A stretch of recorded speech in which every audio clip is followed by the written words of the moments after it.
प्यारे बच्चों को मेरा नमस्कार। बच्चों, आज हम एक्सरसाइज 6.2 लेके आ गए हैं।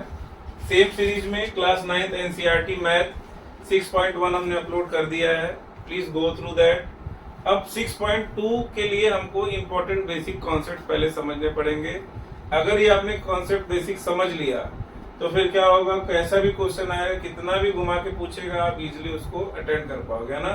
तो we are not skipping anything, we will go by conceptual part so that हमारा जो बेस है that should be strong enough to deal with any question, है ना। तो इस एक्सरसाइज से रिलेटेड एक्सियोम्स हैं, 1 2 3 4 एक्सियोम है। पहले हम लोग क्या करते हैं, सारे एक्सियोम और उसका मतलब समझ लेते हैं, फिर एक्सरसाइज स्टार्ट करेंगे और उसको अप्लाई करेंगे, है ना। So let us start with axiom 1। Axiom 1 क्या कहता है, if a transversal intersect two parallel lines. Parallel line है MNOP, है ना। दो पैरेलल लाइन है, उसको एक ट्रांसवर्स इंटरसेक्ट कर रहा है। ट्रांसवर्स इंटरसेक्ट करने का मतलब क्या है कि एक ही लाइन दोनों को क्रॉस कर रही है ना। ये दोनों पैरेलल लाइन है, एक ही लाइन है, दोनों को क्रॉस कर रही है। अगर ऐसा सिचुएशन बने तो क्या होगा, then each pair of corresponding angle. Corresponding angle क्या होता है बच्चों, अब यहाँ पे करस्पॉन्डिंग एंगल कौन कौन सा है, मैंने हाँ देखिए, पहला करस्पॉन्डिंग एंगल कौन सा होगा, एंगल 1 एंड एंगल 5। आप लोग लिख लीजिए। दूसरे में क्या आ जाएगा हमारा, एंगल 2 एंड एंगल 6। तीसरे में क्या आ जाएगा हमारा, एंगल 4 एंड एंगल 8। चौथे में क्या आ जाएगा, एंगल 3 एंड एंगल 7। हमको ये याद रखना है क्योंकि अभी जब एक्सरसाइज हम स्टार्ट करेंगे तो आप लोग फटाफट इसको एनकाउंटर करोगे ना, आपके सामने आता जाएगा और इसी को यूज करके हमको क्या करना है, क्वेश्चन सॉल्व करना है ना। So this is our first axiom. Let us see axiom. और सबसे पहली बात जो भी है, करस्पॉन्डिंग एंगल क्या है, एंगल 1 एंड एंगल 5 क्या होगा, इसकी वैल्यू सेम होगी, है ना। एंगल 2 और एंगल 6 की वैल्यू क्या होगी, सेम होगी। एंगल 4 और 7 8 की वैल्यू सेम। 3 अगर मान लो एंगल 1 दिया है हमको, है ना, एंगल 1 दिया है 30 डिग्री, तो इसका मतलब एंगल 5 भी क्या हो जाएगा, 30 डिग्री, है ना। एंगल 6 दिया है मान लो 150 डिग्री, एंगल 2 ये क्या हो जाएगा, एंगल 6 भी 150 डिग्री हो जाएगा, एंगल 6 भी, है ना। तो जो करस्पॉन्डिंग एंगल होगा इसमें क्या लिखा है हमने, विल बी इक्वल, है ना। So this is axiom number 1। चलिए देखते हैं एक्सियोम नंबर 2। चलिए बच्चों, आगे हमारा axiom 2। Axiom 2 is very simple. पहले वाले हमने क्या किया कि अगर दो पैरेलल लाइन है, उसके थ्रू कोई लाइन उसको इंटरसेक्ट करती है दोनों को, तो उसके करस्पॉन्डिंग एंगल इक्वल होंगे, ठीक है। दूसरा क्या बोलता है कि अगर एंगल इक्वल है ना, कोई लाइन इंटरसेक्ट कर रही है दो लाइन को और दोनों के करस्पॉन्डिंग एंगल इक्वल है, तो दोनों लाइन पैरेलल होगा। मतलब जो हमने पहले बोला उसी का उल्टा। इसको करने के लिए क्या करना पड़ेगा, हमको दो लाइन बनाना पड़ेगा, है ना, इंटरसेक्ट। अभी पहले एक लाइन बना के एक एंगल बनाएंगे, जो भी एंगल हो। मान लो ये लाइन हमने बनाया AD, है ना। अब AD पे एक लाइन बनाया हमने, एंगल बनाया, ये मान लो 110 एंगल, है ना। दूसरी भी लाइन बनाई, ये बनाया हमने 110 एंगल। ये दोनों करस्पॉन्डिंग एंगल है। करस्पॉन्डिंग एंगल अगर इक्वल है तो ऑब्वियसली ये लाइन क्या हो जाएगी, पैरेलल, है ना। तो ये हमको क्या करना है, एक AD लाइन खींचना है, उसके ऊपर एक कोई लाइन बनाना है। मान लो 110 एंगल से होके बनाया हमने, दूसरी भी सेम एंगल से बनाएंगे, then it will be parallel to each other. It is just opposite to axiom. कुछ प्रूफ नहीं करना है, हमको खाली ध्यान रखना है कि कोई भी पेयर ऑफ करस्पॉन्डिंग एंगल अगर है किसी भी लाइन में, वो इक्वल है, तो यानी दोनों लाइन क्या होंगे, पैरेलल। दोनों लाइन क्या होंगे, पैरेलल होंगे, ठीक है। एक्सियम 2 हमने कंप्लीट कर लिया। अभी बच्चों इसका मैं यूज आपको एक्सरसाइज में करके दिखाऊंगा, अभी खाली आप लोग इसको अच्छे से समझ लीजिए। चलिए थर्ड देखते हैं, एक्सियम नंबर 3। चलिए बच्चों, सॉरी मैंने देखा नहीं था, मैंने एक्सियम बोल दिया था, बट एक्सियम खाली 2 ही था। अब हमारा क्या आ गया, थ्योरम आ गया, है ना। थ्योरम शायद 3 और 4 होंगे, तो वो हम बेसिक कर लेते हैं, फिर हम लोग एक्सरसाइज स्टार्ट कर देंगे 6.2, है ना। चलिए थ्योरम नंबर 1 क्या बोलता है, if a transversal intersects two parallel line. दो पैरेलल लाइन है ए बी और सी डी, अगर इसको इंटरसेक्ट करता है then each pair of alternate interior angle is equal, यानी अल्टरनेट इंटीरियर एंगल यानी इधर वाला इधर वाले से इक्वल होगा, इधर वाला इधर वाले के इक्वल होगा, है ना। डिफरेंस क्या होगा एक्सियम से? ये थ्योरम है, हमको यूज करना है एक्सियम, और ये दोनों एक बात समझ लो कि थ्योरम है तो इसका प्रूफ भी होगा। प्रूफ होगा, लेकिन हमको प्रूफ सीखने की जरूरत नहीं है। अगर क्यों प्रूफ करो तो मैं सिखा भी सकता हूँ, ऐसा नहीं है। सर वन के जो उल्टे में जो ऊपर वाला है ना, वन के एकदम ये हाँ ये एक्सटीरियर हो जाएगा, है ना। एक्सटीरियर अभी हम लोग इंटीरियर की बात कर रहे हैं। इंटीरियर एंगल्स आर इक्वल, है ना। क्रॉस वाले इंटीरियर एंगल 4 है, 1 2 3 4, एक जो होगा 2 के इक्वल होगा। और सर जो एक का जो उल्टा है ना, हाँ ये है हमारा 4 के होगा। 3 होगा, ये किसके चार। इक्वल होगा? सर जो चार। एक का जो उल्टा है ना, वो वाला क्या 4 के, सॉरी हाँ इसकी बात कर रही हो तुम? 3 के ऊपर जो है, इसकी बात कर हाँ, रही हो? और 4 के जो है ये पूरा एक्सटीरियर एंगल हो गया। अभी हम लोग इंटीरियर की ही बात कर रहे हैं ना। ये अंदर लाइन के अंदर की बात कर रहे हैं। कौन सी बात कर रहे हैं हम लोग? इंटीरियर एंगल, है ना। और इसका डेरिवेशन बुक में प्रॉपरली दिया हुआ है। हम लोग क्या कर रहे हैं अभी एक्सरसाइज के पर्पज से, हम लोग अच्छे से पहले बेसिक्स क्या है वो समझ रहे हैं बच्चों। अगर लगेगा कि डेरिवेशन भी बताना है तो I will make separate video for theorem of this concept, है ना। चलिए थ्योरम 1 हमने कर लिया। दो लाइन पैरेलल लाइन उसको एक इंटरसेक्ट करता है तो interior opposite alternate interior angle will be equal, है ना। Alternate interior angle will be equal. चलिए नेक्स्ट करते हैं थ्योरम नंबर 2। चलिए बच्चों आप लोग के सामने थ्योरम 2 और थ्योरम 3 दोनों आ गया है, क्योंकि इसमें कोई रिलेटेड फिगर नहीं था सो एक साथ कर दिया है मैंने। देखते हैं थ्योरम 2 क्या है।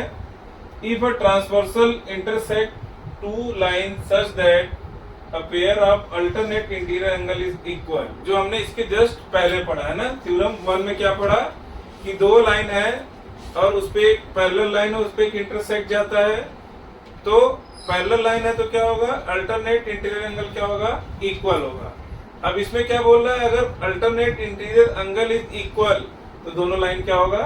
पैरेलल होगा। देखिए if a transversal intersects two line such that a pair of alternate interior angle is equal then the two lines are parallel. Prove कर दे रहा है ना, वेरी इजी, पहले से मिलता जुलता। अब थर्ड, ये थोड़ा डिफरेंट है ना, देखते हैं। If a transversal intersects two parallel line, अगर कोई ट्रांसवर्सल मतलब यही है जो हमने बताया, जो क्रॉस करता है टू पैरेलल लाइन को, है ना, then each pair of interior angle on the same side. चलिए मैं इसका फिगर बनाता हूँ, एक इसको मैं रब करता हूँ। सब पहले वाले का मतलब तो बताओ थोड़ा। अरे, मिटाने के बाद टू लाइंस पर parallel, two lines are parallel. हाँ डंडा पैरेलल का साइन लिख दो। चलो अरे वही तो डंडा। ठीक है। अब ये बोल रहा है जो पहले वाला हमने किया था, are you listening to me? इसके पहले जो हमने किया था कि दो पैरेलल लाइन उस पे एक इंटरसेक्ट जा रहा है तो अल्टरनेट जो एंगल होगा इंटीरियर एंगल होगा वो इक्वल होगा। अब इसका जस्ट उल्टा बोल रहा है, अगर अल्टरनेट इंटीरियर एंगल इक्वल है तो दोनों लाइन क्या होंगी? पैरेलल होंगी। जस्ट नहीं समझते कुछ डायग्राम की जरूरत नहीं है, उसमें क्या बनाना पड़ेगा हमको? एंगल बनाना पड़ेगा ना, दो साइड का एंगल बनाएंगे। अगर दो साइड के सेम हुआ तो एंगल अगर सेम है तो बोलेंगे line parallel, not to worry है ना। दो साइड का एक side interior opposite alternate interior angle है ना, जो इसके पहले हमने किया था। तो जस्ट उसी का उल्टा है कि अगर एंगल सेम है तो पैरेलल होगा, पैरेलल है तो एंगल सेम होगा, है ना। दोनों बात हो गई। चलिए अब थर्ड देखते हैं। थर्ड के लिए मुझे एक फिगर बनाना था, मुझे रोक दिया गया था। अब मैं इसको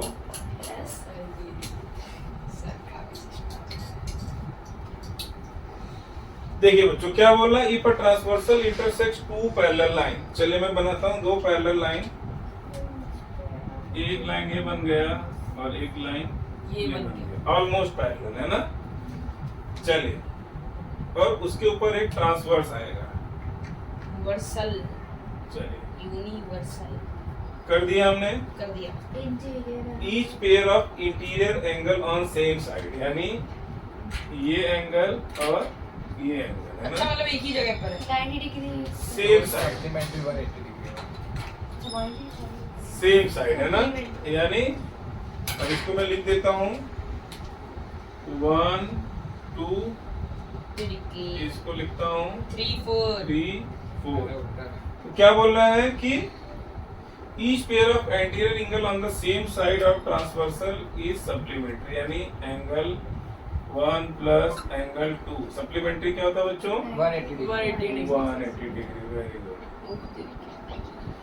और ये क्या हो जाएगा 3 और 4, angle 3 plus angle 4 will be 180 degree. ये सब आपको दिमाग में, दिल में, कहीं जहाँ जगह हो आपके बैठा लो। बहुत सारे लोगों के पास तो कई जगह नहीं है तो फिर उसके लिए पेट में बैठाना पड़ेगा इसमें, है ना। अरे पेट में ना जहाँ जगह हो बैठा लो, डिपेंड करता है आपको कहाँ सूट कर रहा हो। पेट हो जितने थ्योरम हम कर रहे हैं अभी, तीन हो गए हमारा, तीनों में हमने कर लिया। अल्टरनेट एंगल इंटीरियर इक्वल होता है, सेम साइड क्या होता है? सप्लीमेंट्री, है ना। ओके सप्लीमेंट्री यानी दोनों को अगर हम सम करेंगे तो क्या आ जाएगा 180। तो हम लोग जबरदस्त यूज करेंगे। Let us start the exercise, then we will come to know what we are doing, है ना। चलिए अब हम लोग क्या स्टार्ट करने जा रहे हैं? थ्योरम नंबर 4 चलिए बच्चों, थ्योरम नंबर 4 आ गया आपके सामने। थ्योरम नंबर 4 क्या बोलता है? 3 क्या बोलता था? अगर दो पैरेलल लाइन है उस पे एक ट्रांसवर्सल इंटरसेक्ट करता है तो दोनों सेम साइड का इंटीरियर एंगल क्या होगा? सप्लीमेंट्री होगा, है ना। उसी का उल्टा अब पढ़ के दिखाता हूँ। If a transversal intersects two line such that a pair of interior angle on the same side of the transversal is supplementary। वही बोल रहा है, अगर सप्लीमेंट्री है तो दोनों लाइन क्या हो जाएंगी? पैरेलल हो जाएंगी। जो हमने पहले बोला मतलब था, पहले में दिखाता है, दूसरे में प्रूफ देता है। पहले में बताता है, दूसरे में मतलब proof देता है। अगर पैरेलल है तो सप्लीमेंट्री एंगल होगा, अगर सप्लीमेंट्री एंगल है तो क्या होगा? पैरेलल एंगल होगा, है ना। तो उस लिहाज से देखा जाए तो दोनों मिलता जुलता ही है। मुझे लग रहा है बच्चों को हमारा एक ही खाली बचा है, नहीं सर आएंगे थ्योरम नंबर 6.6, वेरी इंपॉर्टेंट। अब हम लोग 6.6 कर लेते हैं, ना। चलिए बच्चों, अगला आ गया थ्योरम, बड़ा ही आसान है, एक बार पढ़ लेते हैं। Lines which are parallel to same line are parallel to each other. क्या बोल रहा है? मान लो एक लाइन है ए बी और उसी के पैरेलल एक लाइन है CD, और CD के पैरेलल एक लाइन है EF, है ना। अरे इसमें और एक नया से कुछ और एक और लगा देता हूँ, F हो जाएगा सही से। अब देखो AB पैरेलल टू CD, है ना। तो अगर ये CD के पैरेलल है तो इसका मतलब है कि AB will also be parallel to EF, है ना। सर आई गेस आप एक स्टेप क्या बोलोगे? CD is also parallel to EF। ये तो हमने दिया ही है ना। ये दो देखो, ये इसके पैरेलल तो है ही, अच्छा और ये इसके पैरेलल तो है ही, नहीं समझ आया। यानी ये अगर इसके पैरेलल है तो ये इसके पैरेलल ही होगा। अगर नहीं इसके समझ पैरेलल, आया। Things which are equal to the same thing are equal to one मतलब अनदर। देखो AB लाइन है जो दिया हुआ है क्वेश्चन में, या हमको दिया हुआ है वो CD के पैरेलल है ना। AB CD के पैरेलल है, वो हमको दिया हुआ है। और क्या दिया हुआ है? CD EF के पैरेलल है। वही चलो मैं मैं कह लिख रहा देता हूँ हूँ कि CD parallel to EF। EF, है ना। ये दोनों दिया हुआ है, AB पैरेलल टू CD और CD पैरेलल टू EF। तब AB जो होगा वो EF के भी पैरेलल है ना। ये हमारा एक थ्योरम है, थ्योरम नंबर 5। सो बच्चों, हमने थ्योरम पूरा कर लिया है। Now we are ready for exercise 6.2। अब हम एक्सरसाइज 6.2 करेंगे तो बड़े ही आसानी से उसको कंप्लीट कर लेंगे। तो आई फील कि अब ये वीडियो हमारा छोटा ही रखते हैं और एक्सरसाइज को नए वीडियो में लेके आते हैं आप लोग के लिए। So just go through this, अच्छे से समझ लो, सो दैट हमारा बेस जो है वो अच्छे से रेडी हो जाए। चलिए, थैंक यू सो मच। जय श्री कृष्ण।